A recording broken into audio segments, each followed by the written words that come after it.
So I've been seeing some people bitch about things about The Mandalorian. Which goes to show, once again, no one hates Star Wars like Star Wars fans.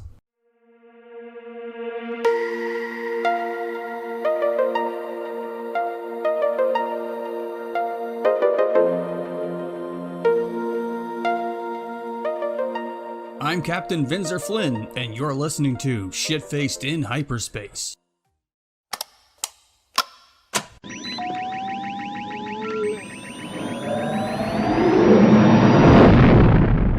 What did I walk into? Piss! Drew's telling us all about his ins and outs.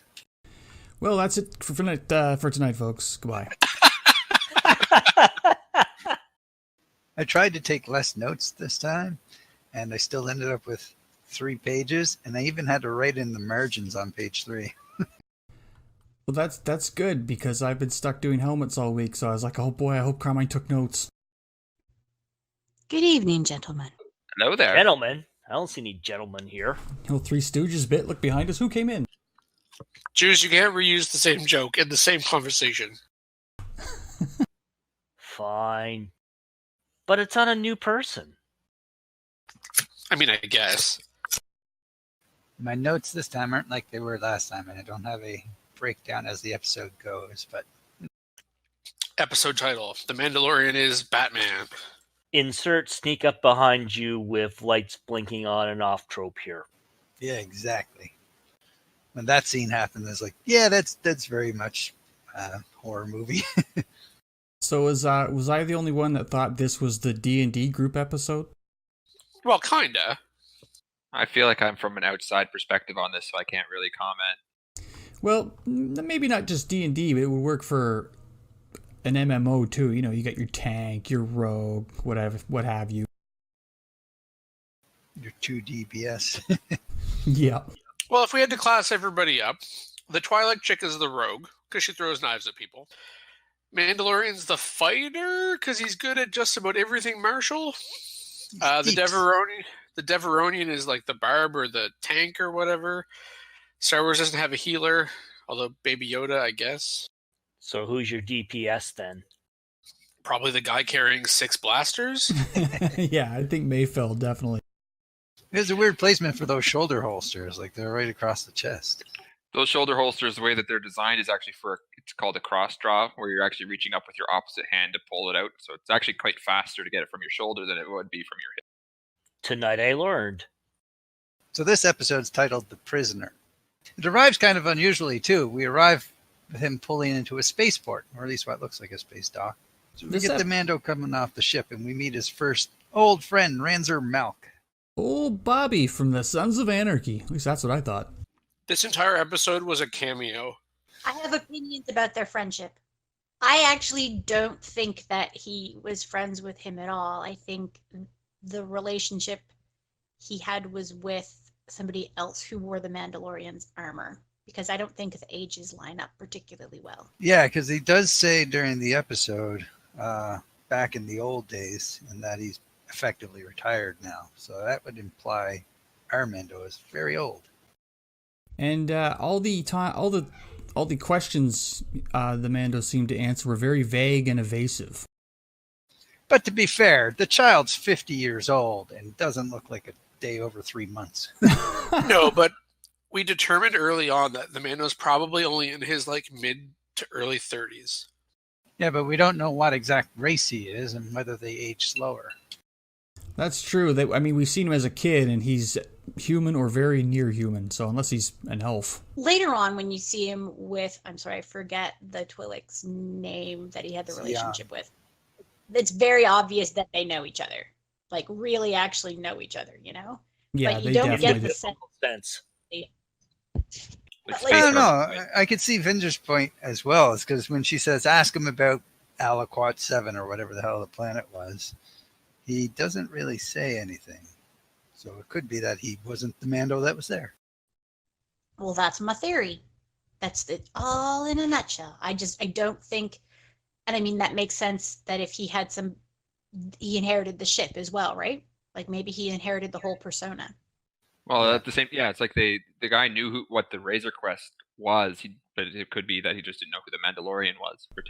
Now, mind you, I wouldn't go out of my way to engage in conversation with any of my crazy ex-Twi'lek girlfriends either. That's legit. He definitely recognizes other people later on, too. So I think he knows some people, but I think that's more recent history. And there is the whole, they do reference the fact he hates men or droids so much. Interesting side note about the Twi'leks in this is there's many different subspecies of Twi'lek, like the Reds are Lethans and Russians are the Blues, things like that. But these ones seem to be kind of the Bib Fortuna subspecies, especially with the sharp, pointy teeth. Like not like Hera, like doesn't have those teeth. You know what I mean? There's actually in canon, the way that it's explained is that the Twi'leks actually will sharpen their teeth as a status symbol. And I actually think that these Twi'leks might actually be hybrids, specifically going to the female not having any ear cones, more flat, flush style headpiece design close to her head, so you don't actually see anything on the side of her head. Yeah, but you know, the stupid fucking thing, those ear things, that all came from Ula's costume, and they somehow wormed their way into being normal canon, and it's so stupid, like, it makes no sense at all. And if you look at the male game models from Galaxies as opposed to the female ones, the guys have normal ears, like those earbuds, it all came from Ula's costume. It's interesting, too, that her forehead, like, she definitely had the higher forehead like the guys usually do, you know? Interesting species, the Twi'leks. The design of the Twi'leks from the Star Wars The Old Republic MMO game, because like I've never really liked the male Twi'leks with the big, bulgy foreheads. I kind of like it with a little bit more toned down.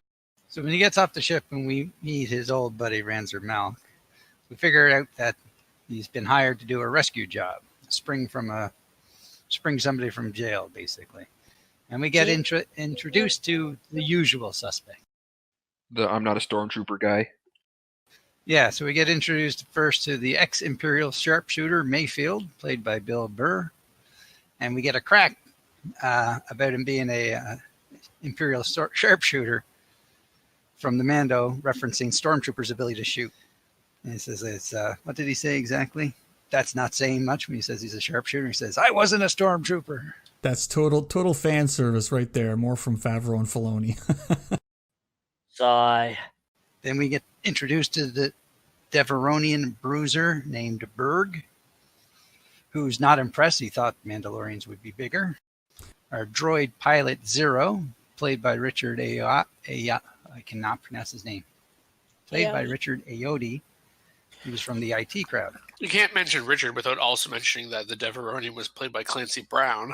Yes, I did realize. Actually, but that's okay. Yes, Clancy Brown. Awesome. Unmistakable voice. And the droid, of course, there's a reference there. I'm quicker than organics and smarter, too. Well, we get to see how that plays out later on. He's a bug-eyed droid. Anybody know what kind of class droid he is? To the interwebs. I'm not sure. I mean, of course, he bears a vague resemblance to the Forlom type, but I don't really know. And then finally, we got introduced to the Twi'lek knife fighter, Xi'an, who was apparently an old fling of Mando's. And she makes a reference to him. You still hate droids? So they got their crew. And we find out that they need the Razor Crest specifically because it's off the old Imperial and New Republic grid. So it is a ghost ship. I did find that kind of interesting, which reinforces our theory that the ship is definitely a hand-me-down of some shape, sort, or variety. Yeah, would there be a time period between the Empire falling apart and the New Republic starting that this ship may have been made for it to be a ghost, or is it really, really old? They reference that it's pre-Empire early on in the series. It just makes me wonder, based off of what I do for a living, the fact that Imperial scanners obviously seem to work off, or Imperial or Future Republic scanners seem to work off of signatures emitted from a ship instead of the physical presence of. We know a thing or two about fake transponders, eh? Yeah, we just bought 2 of them. Also, Juice, getting back to your sign about the Stormtrooper reference, I'm like, what are you complaining about? You blew a guy's head off in D&D the other night. True. But still, the general crack about Stormtroopers are poor shots. I mean, there's like loads of internet debate back and forth saying that's actually deliberate or they actually can't shoot. They actually can't shoot. Yeah, Plot whatever. armor. I know. Only Whatever. stormtroopers could be so precise. Until you play the game Fallen Order, and then you get your ass handed to you by a bunch of stormtroopers. Fuck, no shit. Exactly. Oh, it should be mentioned that Natalie Tina plays Xian, the Twi'lek. And I have to say, I fucking hated this character, which means she did a great job. When she was on Game of Thrones, the character she played had that kind of wild and crazy, but probably might stab you in your sleep kind of thing too, right? So circle back for a second. The droid, I think, is an RA7 protocol droid type. Those seem to be the ones with the big bug eyes. There you have it, folks. Heard here second. I also like the reference he made when they were talking about when we first get introduced to Mayfield, the Imperial sharpshooter. Ranzer mentions that they used to run together and it was good for the rep to have a Mando in the crew. So Mayfield asks, what did he get out of it? And Ranzer laughs and says, target practice. Going on Merida's earlier theory that Rand may have interacted with the previous owner of the Razor Crest, I'm wondering if it might be the sort of father figure or something that adopted this guy into the Mandalorian clan to begin with. Maybe he's the one that found him on this planet. Could be, yeah. The armor could be handed down from him. And during that whole scene, we also had a reference to Canto Bite. The gaming world from Last Jedi, right? Yep. Correct. We see Zero fire up the Razor Crest, gets her ready, and finds out it's only running at 67.3% efficiency. And we also see or at least the hyperdrive transmission. Probably had something to do with that dog fight he got in with the episode before. Yeah, so the repair jobs, not necessarily the greatest, but maybe he should have got some droid help. Yeah. They are quicker and smarter after all. I'm sure it hasn't been quite right since the Jawas stripped the fucker down. It's like building a set of IKEA furniture. They round up with more parts. Houdini! So then they all ramp up and we get to see them board the ship or take off, and Zero's piloting because they'd rather have the Mando as a gunner. And the droid can do the high-speed maneuvers they're going to need. I thought it was actually kind of funny in that scene because I wasn't really paying attention. I didn't see all the other characters board the ship. And I thought he was just getting in the ship and leaving. He should have. Peace out. I'm actually extraordinarily surprised, A, the Mando let someone else pilot a ship, and B, he actually let a droid do it. Or a droid even on the ship in the first place. Needed the money. And we did see him work with IG-11 under the circumstances, right? I agree with Merida. He clearly needed the money. And while the droid's piloting his ship, he's down in the hold getting abused by a bunch of assholes with a fetish to want to see his face. Yeah.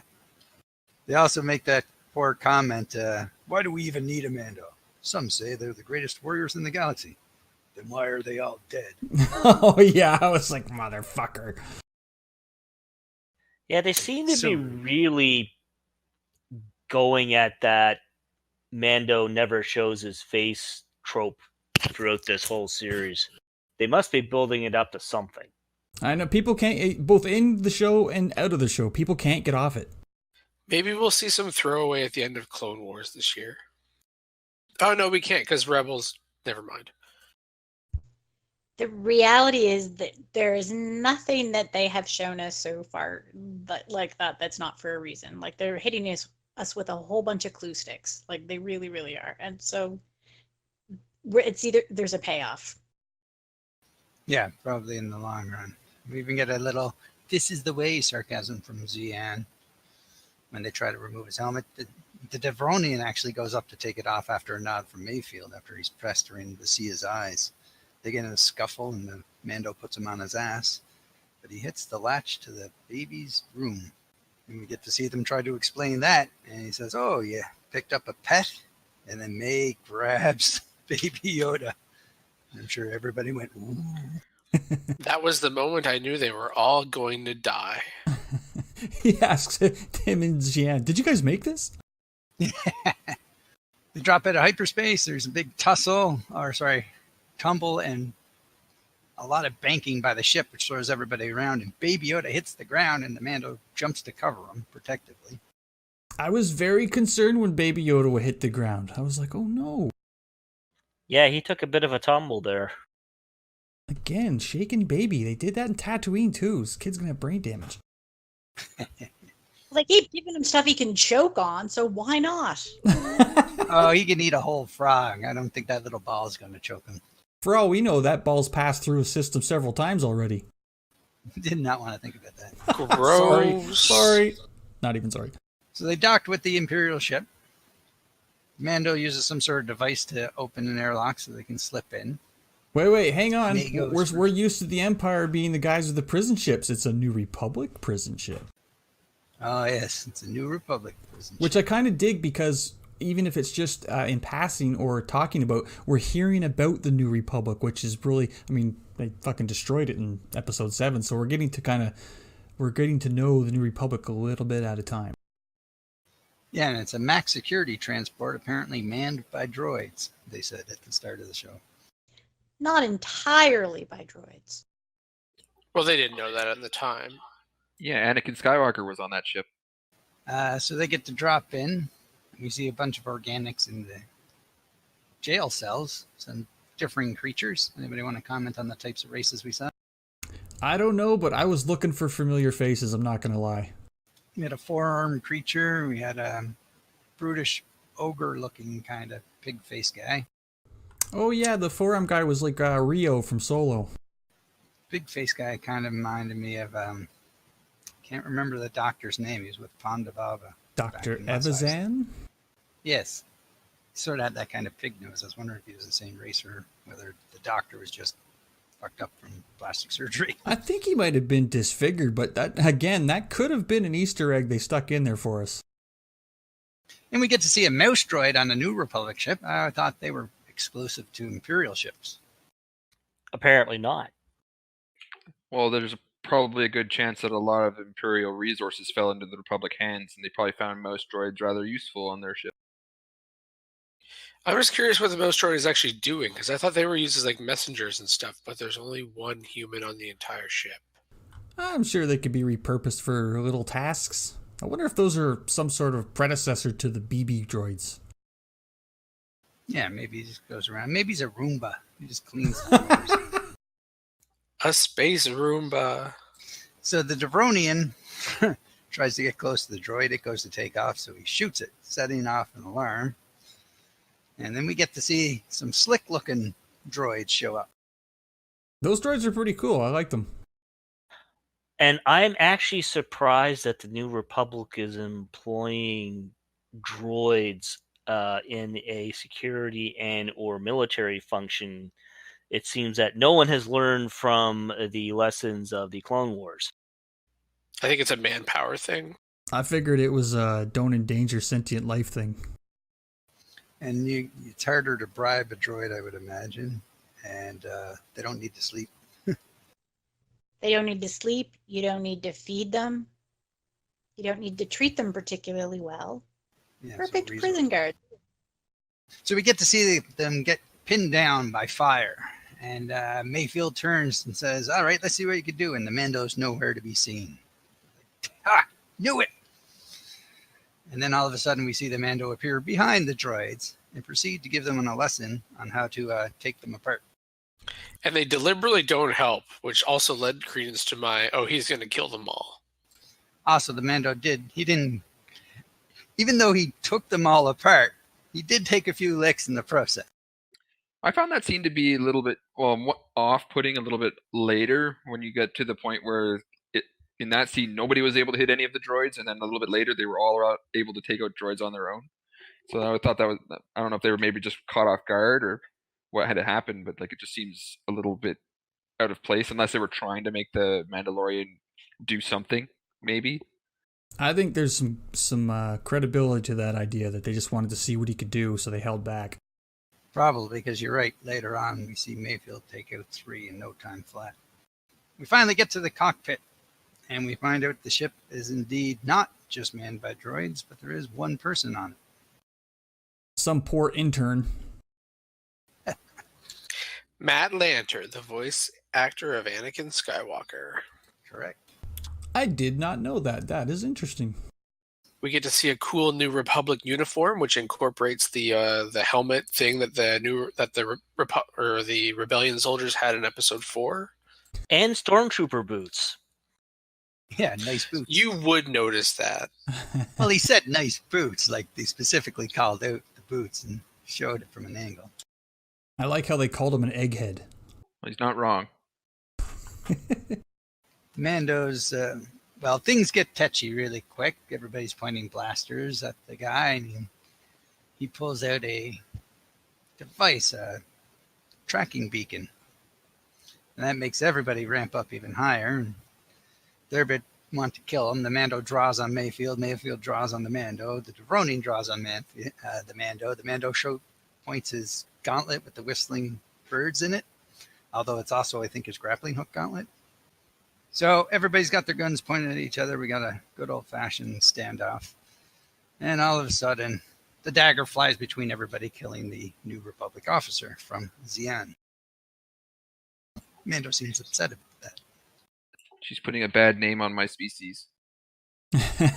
Mando was trying really hard to save this kid's life. And in the process, the New Republic officer triggers the homing beacon, the tracking beacon, sending a signal out for a New Republic attack team to home in on them. And Zero tells them to take about 20 minutes.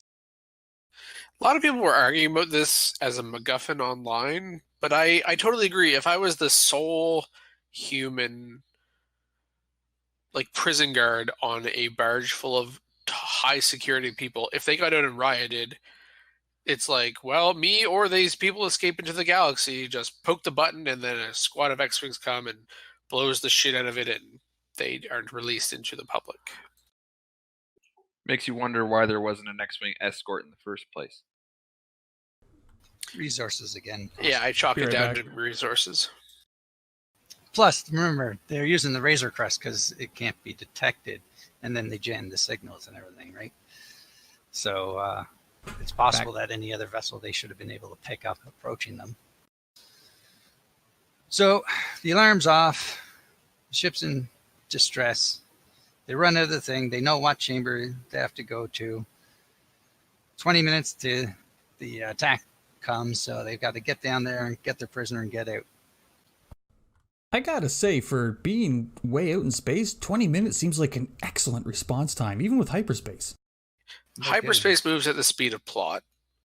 So in the run, we see 2 of those floating droids up ahead, and the Devronian charges in, grabs one, smashes it to the ground, puts a beating on it, picks it up, and throws it into the second droid. So this is the first time we saw the droids easily taken care of. These were probably like feeder cafeteria droids. So they get to the prisoner. We find out it's a Twi'lek, whose name is Quinn, and he's the brother of Xi'an, and was apparently left behind by the Mando on some previous job. And he did know him by name on sight, so again, I think he definitely knew Quinn and Xi'an in the past. Yep, agreed. And I think it really was him that left him behind. Probably was. And we see a double cross happen. The Mando gets pushed in the cell as Quinn comes out, and they shut the door and take off, leaving him behind. I was angry. We had quite a few people over here that were rather stressed out. And it's like, oh no, the New Republic's coming. He's trapped in a jail cell. And then we get a cutscene. We get to go back up to the ship, and Zero figures out the transmission that's been playing from Grief. Something about a bounty. And then we see Baby Yoda in the background. And they proceed to play hide and seek with one another. And this kid knows at least somewhat what's going on around him. Like, he knows he's in danger, so he fucks off. And he seems like a baby, but he also seems to kind of know what's going down most of the time. Not only does he know what's going down, He moves awful fucking fast for a tiny kid. Yeah, so does Yoda, though, when he wants to. Yeah, he's doing that fake shuffle and slow thing, and then when you turn your back, he's like... Maybe it's a natural defense mechanism for that race. he's got like frog-like jumping powers or force speed or something. He managed to stay hidden. Like they had to put a very large bounty on Baby Yoda, and I don't think it was just because people were hiding him. You know, for all we know, he had that first band of brigands mind tricked into looking after him. We don't know. That's what I'm wondering. So the Mando is in the jail cell. A walking droid goes by and he grapples it. He gets a lot of use of that grappling hook. He's really good with it, too. Very accurate. I am now pro grappling hook. Oh, yes. It should be noted, listeners, that when we played Star Wars D&D the other night, Merida got her grappling hook, and on her first roll, she rolled a natural 20 and snagged a rival bounty hunter who was very powerfully jetpacking away. We had a little bit of a water skiing episode after that, but you got her. I had to think on the fly because I didn't expect you to catch her. One of the things I found interesting was after the Mandalorian broke off the arm of the droid, it looked like he used the droid's elbow in order to open up the door, so like where the droid's like probe thing is. Yeah, his S-comp link, it was in his arm, so he just tweaked something at the elbow to get it out. Well, at the end of the day, all you have to do is rotate the tool to get it to do what you want, right? So feels like it should be more complicated than that, but plot, whatever. R2 just makes it look difficult. He's trying to, he's like Scotty in Star Trek. Yeah. Take me 2 hours, Captain, but I'll have it done in 20 seconds. Well, it's just the thing there's all of the droids roaming around and all of these people in prison, and nobody has tried to kill a droid and use them to open the door before. To be honest, the prisoners probably don't have a lot of tools with them. Doesn't the Mando take a shot at... I can't remember how he got the droid to come over to the door. Doesn't he take a shot at it? No, he grapple hooks it and pulls it to the door. And then during the fight, the droid reaches in with the blaster to try to shoot the Mando. He grabs the arm then and reefs on it till it snaps off. Yeah, so I agree with your thing of they don't have tools to get the droids close enough to the doors to do that. It also seems like the inside of those prison cells is made of the same material as the inside of the garbage compactors. Magnetically sealed, yeah. So when the Mando gets out, he goes right to the control room, starts locking down systems, turns off the lights, so we go to a red tactical light situation, and uses the blast doors to funnel the guys in one direction, and eventually manages to separate them into 2 groups of 2. He's very good at turning a situation to his advantage. I enjoy the hunter aspect. I should be also noted he blocks the communications at this point as well, so they can't communicate with the ship anymore. And he doesn't panic. Like if that'd been me in that cell, I would have spent 20 minutes stomping around, cursing and screaming. He didn't have 20 minutes. Remember, it took him 5 yeah, to find the cell. I would have done that until they showed up. So they decide that they're going to split up and hunt down the Mando. Quinn yells through to tell them to split up, and then says, "Get me off this ship, and I'll make sure you get triple." I'm like, well, what about your sister? He says, "What about her?" And then Mayfield comments, "Nice family." Instead of splitting up to hunt the Mando, why not just beeline for the fucking Razor Crest and get the hell out of Dodge and just abandon him there to get blown up? Theoretically, if they leave him in the command station, he could just keep shutting doors and block them off. They can get back to either reset the doors or take the Mando out, then they can get off the ship easier, I would presume. Or potentially reporting their identities to the New Republic. Yeah, I think if they were worried about that, they would have killed him instead of putting him in a cell. Then we get to see Mando versus as each one of them finds, or the Mando finds them. First up, the Devronian Berg. This made me so mad. Why on earth would you try to grapple hook the guy from above? Why don't you just poke your blaster through the ceiling grate and just shoot him in the head? I mean, I guess, since he didn't kill them in the end, but it just seems like spoiler. instead of trying to choke him out, why not just shoot him in the head? Well, having known the end of the episode, we know why now. Yeah, but he just basically what he tried to do is he tried to disable him, right? Because he shot him with the grappling hook first. That fight was a fucking beatdown too for the Mando. Yeah, and it was a long one too. He got pulled through the ceiling, smashed against the console. Whistling birds were fired off. Even flamethrowered the Deveronian to no effect. That was hilarious because, quite obviously the Deveronians, devils, fire's not going to work, but I love that they showed that. I did like the Clancy Brown cackling while he's getting flamethrowered. He didn't even flinch. Finally gets him as he goes for the helmet to rip it off, and the Mando does a backflip toss, throws him in the doorway, throws his knife into the door, and the blast door comes down on top of him. You think he's done, but no, he starts standing up with the door, laughing the entire time. I thought he was so done there too. Yeah. Thank God for a double blast door. I thought we were going to have another scene like the very first episode when he closes the door on the other guy. Totally. I think that's what the effect they were going for, right? I was just sitting there, I was like, well, that's going to make quite the mess closing in on like the side of his face. Imagine being New Republic guys showing up to that. Oh, bleh. We shoot over to Mayfield and Quinn. Quinn, they split up. Quinn's going back to the ship after promising Mayfield money. Mayfield stumbles upon 3 droids and takes them out in quick succession.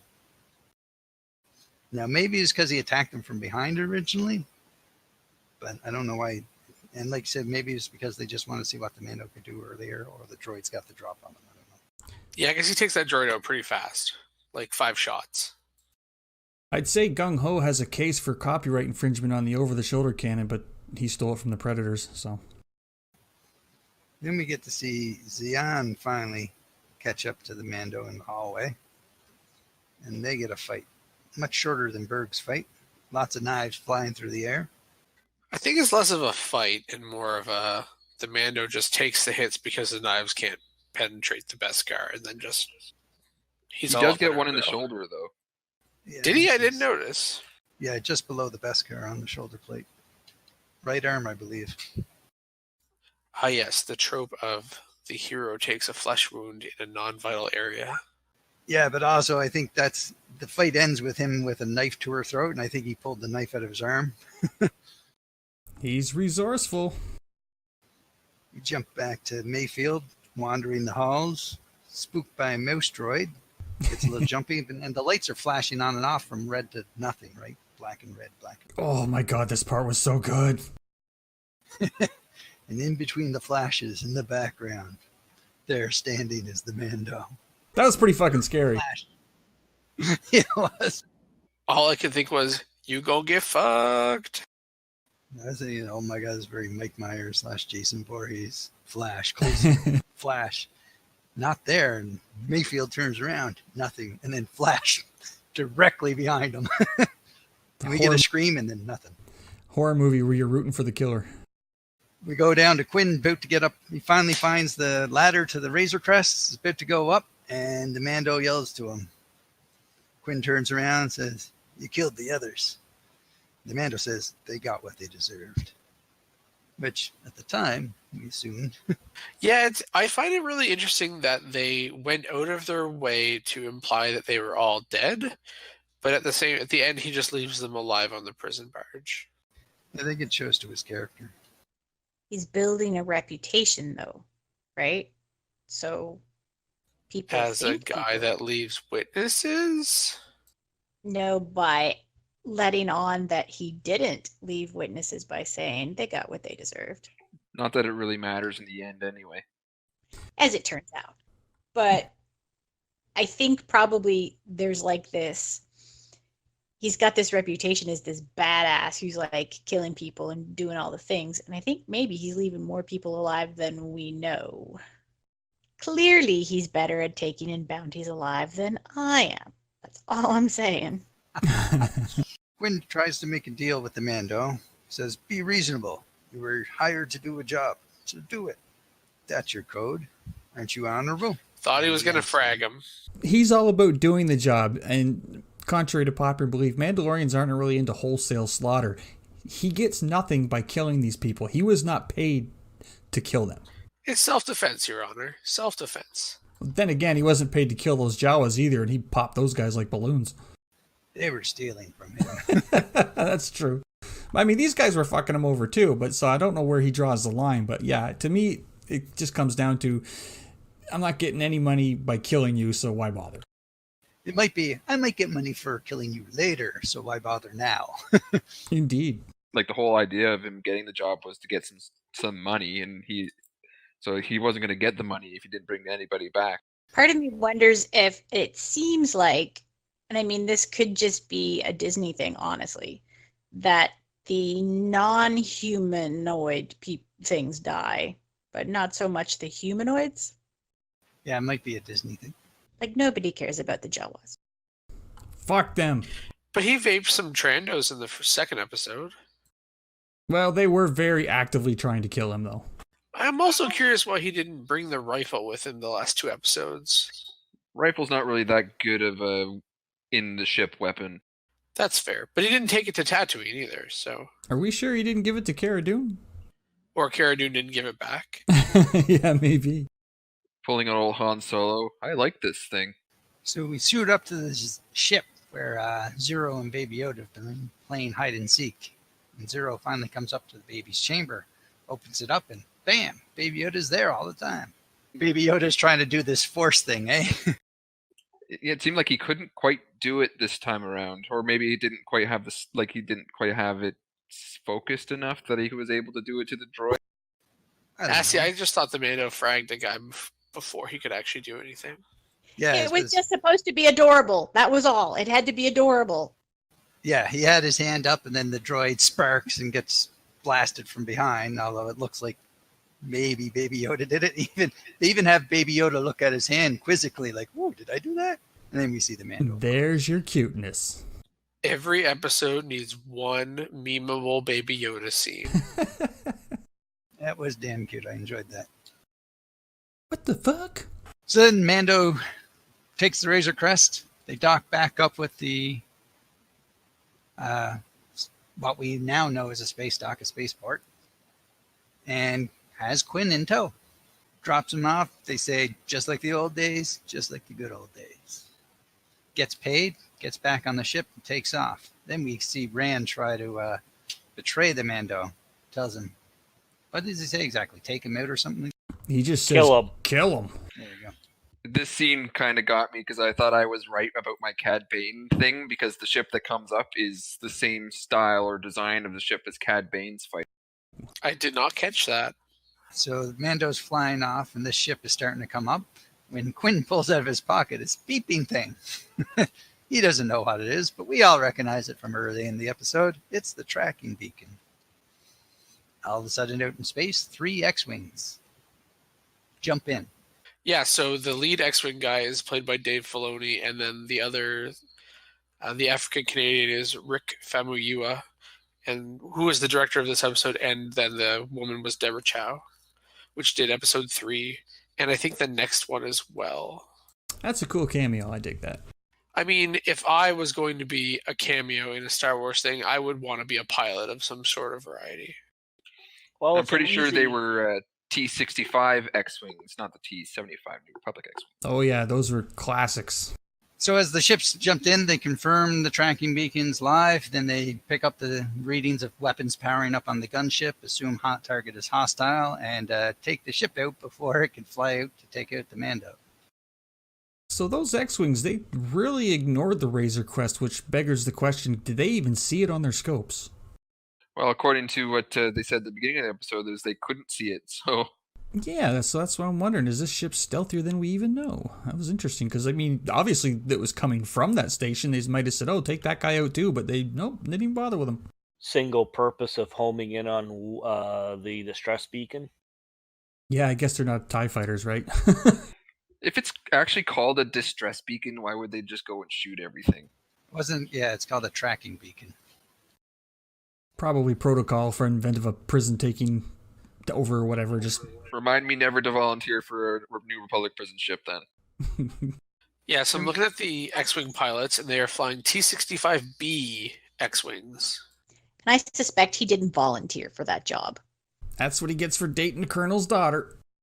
So we go to the ship. The Mando's piloting into hyperspace, and he says to Baby Yoda, they're on speaking terms now, I guess.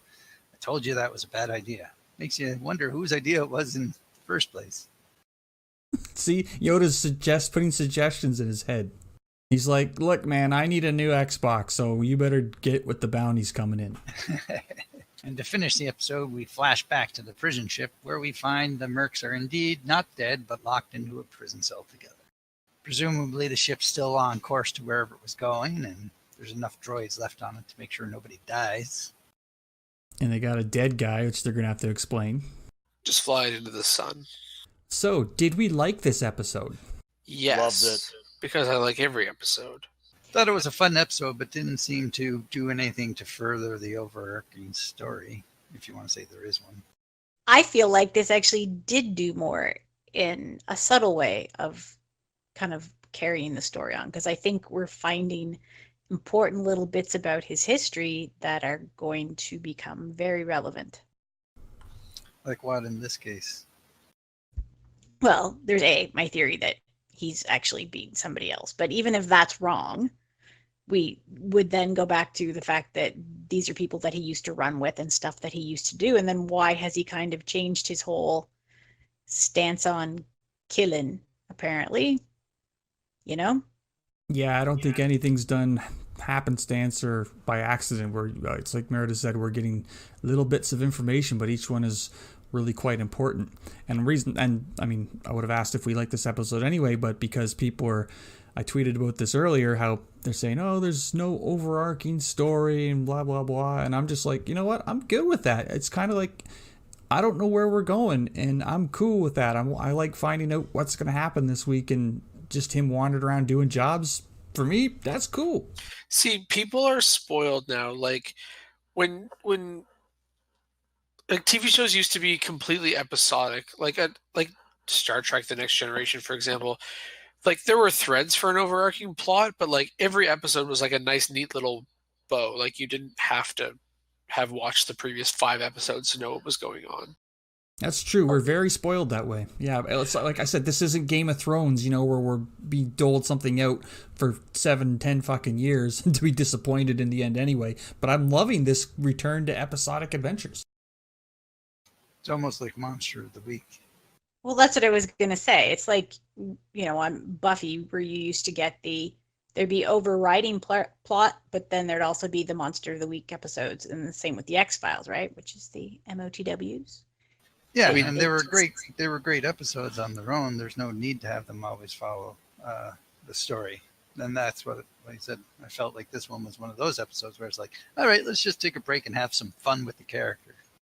I think for me, this episode was one of those episodes that evoked a lot of emotion. Like, it got you more invested into the Mandalorian as a character and like Baby Yoda as a character, putting them up against these adversaries of sorts.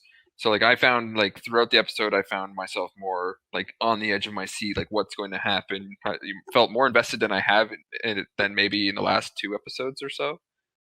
I agree completely. I totally agree. I think this was the character development sort of episode. This was like letting you get to know the character so that, you care. So for all the people who complain that the new movies don't have enough character development or world building, stick it.